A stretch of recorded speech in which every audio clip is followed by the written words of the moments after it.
Hello po sa inyong lahat mga ka-crypto. Ako po si Pinoy Crypto Trader at sa video na ito ay atin pong pag-uusapan ang tungkol dito kay Bong kung saan ay ang CEO ng FRNT ay naglabas ng kanyang pahayag na hindi raw po nakakatulong itong si Bong sa crypto space. Ayan, kahit na ito po ay lumago ng 17,484% ay ito raw po ay merong isang hindi magandang impact sa majority ng cryptocurrencies. Kaya ayan, alamin po natin ang kanyang dahilan kung bakit niya nasabi ito. At ayan, bago po tayo magpatuloy ay nais ko lamang po munang bigyang linaw ang aking disclaimer kung saan ang nilalaman po ng video na ito ay hindi po ito isang financial advice. For education and information purposes lamang po ang layunin nito. Maliban po dito ay nais ko na rin pong magbigay bawala na wala pong kahit anumang group chat ang Pinoy Crypto Trader. Yan, ang sabi po rito ay Stephanie Ouellet, the CEO of FRNT Financial, has expressed his apprehensions about the influence of speculative tokens like Bonk on the crypto market. Kaya yan, inilabas po niya yung kanyang apprehensions tungkol dito sa magiging posibleng impact ng mga speculative tokens na ito na tulad ni Bonk. Ayan, si Stephanie Ouellet. Ayan, hindi ko po alam kung tama ang aking pagkakabanggit sa kanyang pangalan. Specifically, he argued that sensational crypto projects like Bonk do not help the long-term health of the crypto space. Kaya ayan po yung kanyang punto rito.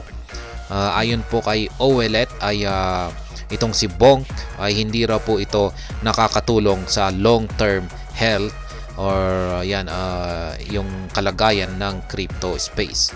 Ouellet expressed his reservations for Bonk during an exclusive interview on the Unchained Premium Podcast. Kaya yan, dito po niya inilabas yung kanyang pananaw dito kay Bonk. Yan, nung nagkaroon po siya ng exclusive interview dito sa Unchained Premium Podcast. Yan, ito po Laura Shin. Ito po yung tweet ni Laura Shin. Siya po ito, Bonk is not helping crypto, says Step FRNT or FRNT Financial and Unchained Premium. At Christmas parties, people talk about quick crypto gains, but does not this mean for serious market players. Ayan, siya po yata yung host dito sa interview. Ayan, ito po yung kanyang interview. Yan, pwede po na i-play na lamang po ninyo, bisitahin na lamang po ninyo itong account ni Laura Shin. Tapos saka na lamang po ninyo i-play para hindi po tayo maka-copyrights dito. Yan, Bonk not helping crypto.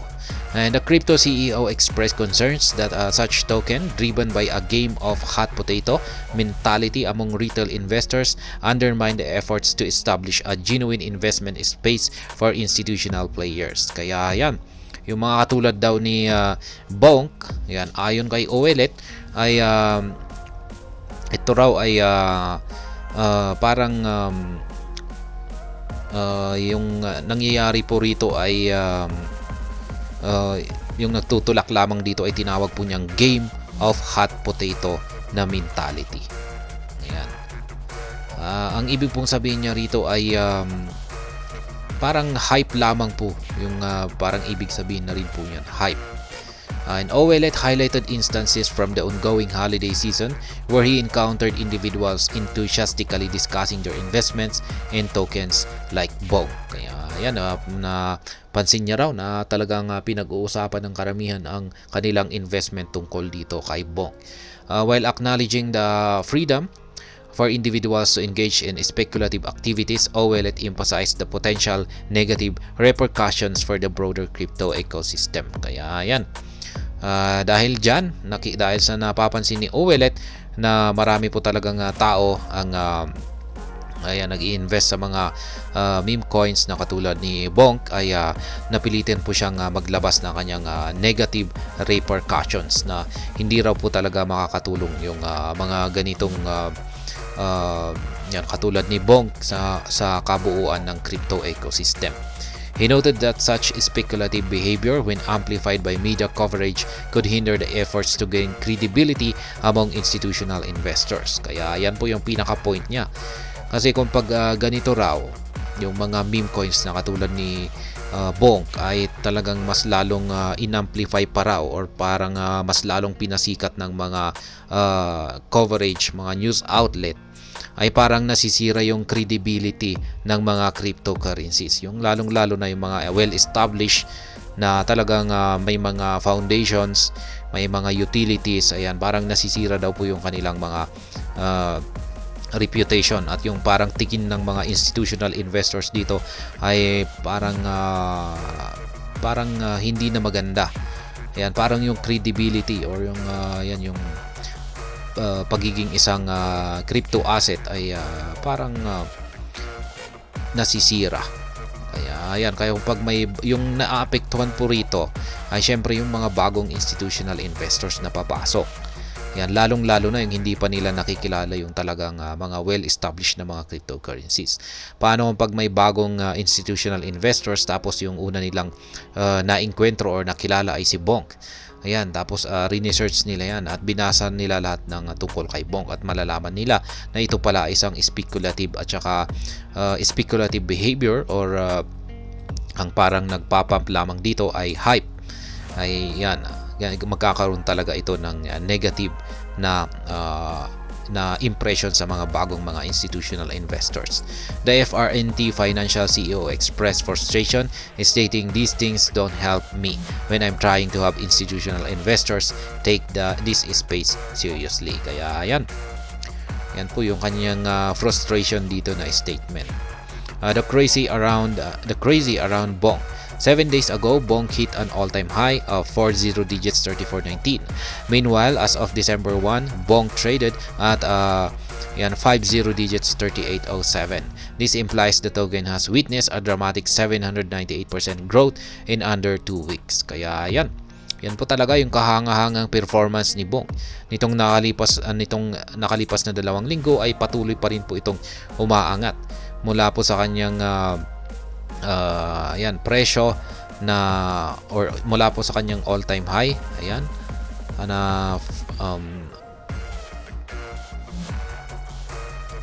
nung December 1 ay nagtitrade lamang po si Bonk ng sa presyong ito. Nasa 50 digits po siya. Ayan, pero nitong nakalipas lamang na 7 araw ay na-hit po niya ang kanyang all-time high na 40 digits 34.19. Kaya nagresulta po yan sa isang dramatic na 798% growth. Yan, sa loob lamang ng 2 linggo. Kaya yan. This exceptional situation transpired amid a 30 million Bonk token airdrop. Notably, the airdrop was exclusively accessible to crypto enthusiasts who installed the Bonk app through the Solana Saga phone App Store. Kaya yan, ito naman po yung 30 million na Bonk token airdrop na ibinigay ng Solana para sa mga bumili ng kanilang Solana Saga phone. Meanwhile, a substantial difference existed between the official $599 price of the phone and the worth of 30 million Bonk airdrop, which gave rise to an irresistible opportunity for arbitrage. Consequently, as more crypto market participants felt compelled to acquire the Saga phone, the price of Bonk continued printing returns for earlier investors. Specifically, Bonk has experienced a staggering increase of 17,484% compared to its value observed last year. Kaya yan, biglang sumabog po kasi ang presyo ni Bonk. At nagbigay po talaga ito ng malaking gain, lalong-lalo na sa mga early investor ni Bonk. Ayan, 17,484% po yung kanyang paglago. Ayan, nakikita po natin dito. Ayan, yearly gain po yan. Ayan, nag-umpisa po siyang sumabog dito mga buwan ng November. Ayan, unti-unti na po siyang umakyat. Nonetheless, crypto industry leaders like Stephanie Ouellet believe such a frenzied price performance creates a perception of distaste among institutional investors. Kaya yan, yung ganito raw na performance Ayan, price performance na katulad ng ginawa rito ni Bonk ay isa raw po itong hindi magandang pagpapakita ng performance ng isang digital asset sa mga institutional investors. Yan, lalong-lalo na yung mga bagong papasok na mga institutional investors. Pero ayan, yan po ay kanyang sariling pananaw dito kay Bonk. Baka naman malamang ay hindi kasi siya nakabili ng Bonk. Ayan, siguro kung pag nakabili po siguro siya ng maraming Bonk nung nasa mababang presyo ito at isa po siya siguro sa mga early investor at kumita ng or nagkaroon siya ng gain na 17,484%, ay hindi naman po siguro siya maglalabas ng ganitong negatibong pahayag dito tungkol kay Bonk. Ayan. Kaya ayan, siguro ay baka naiinggit lamang siya. Meron po siyang kakilala dyan na kanyang kinakainggitan, siguro baka kaibigan niya, tapos nakabili po siya or mga yan, kasi sabi nga niya marami raw siyang naririnig na usap-usapan sa kanyang paligid na pinag-uusapan nila yung kanilang investment kay Bonk na kumita sila ng ganito, ayan, ganyan, at baka naman siya ay naiinggit lamang dahil hindi siya naka-invest dito or nakabili nakasabay yan sa pagbili ng Bonk noong mababa yung presyo nito. Kaya ayan po siguro yung kanyang sinasabi. Ayan, negative. Ayan, kasi hindi raw maganda yung performance. Hindi yung presyo raw na ipinakita ni Bonk ay hindi raw ito maganda para sa mga institutional investors. Yan, isa pong meme token itong si Bonk.